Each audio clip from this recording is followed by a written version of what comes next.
धुलीवंदन सणाच्या पार्श्वभूमीवर कल्याण परिमंडळ 3 कडक बंदोबस्त, शांततेत सण साजरा करण्याचे आवाहन। कल्याण तालुक्यात धुलीवंदन सण शांततेत व उत्साहात पार पडावा यासाठी अतुल झेंडे पोलीस उपआयुक्त परिमंडळ 3 कल्याण यांनी बंदोबस्ताचा सविस्तर आढावा घेतला।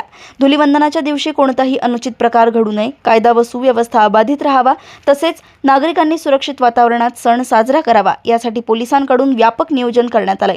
संवेदनशील ठिकाणी विशेष बंदोबस्त तैनात करण्यात आला असून प्रमुख चौक, गर्दीची ठिकाणे व सार्वजनिक भागात गस्त वाढवण्यात आली आहे। दारू पिऊन वाहन चालवणाऱ्यांविरोधात वाहतूक विभागाकडून विशेष मोहीम राबवण्यात आली असून शहरातील विविध ठिकाणी नाकाबंदी करण्यात आली आहे। नागरिकांनी सण साजरा करताना कायद्याचे पालन करावे, शांतता राखावी, तसेच कोणतीही संशयास्पद बाब आढळल्यास तत्काळ पोलिसांशी संपर्क साधावा, असे आवाहन पोलीस उपआयुक्त अतुल झेंडे यांनी केले आहे।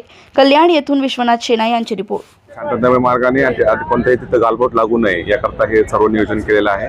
तर पण पाहत असाल की आपण गांधारी असेल, त्यानंतर 90 फीट रोड असेल, संपूर्ण पत्री पूल असेल, अशा सगळे महत्त्वाच्या ठिकाणी आपण नाकाबंदी लावलेली आहे। आणि आमचे पोलीस स्टेशनचे कर्मचारी आणि ट्रॅफिकचे कर्मचारी यांच्याकडून जे काही बाईक्सवर या ठिकाणी येतात त्यांच्याकडून चेकिंग सुरू आहे। हा उत्साह साजरा करत असताना कधी कोणाच्याही भावना दुखू नये आणि कोणाला त्यामध्ये अप्रिय घटना घडू नये याकरता या नाकाबंदीचं आणि बंदोबस्ताचं नियोजन केलेलं आहे।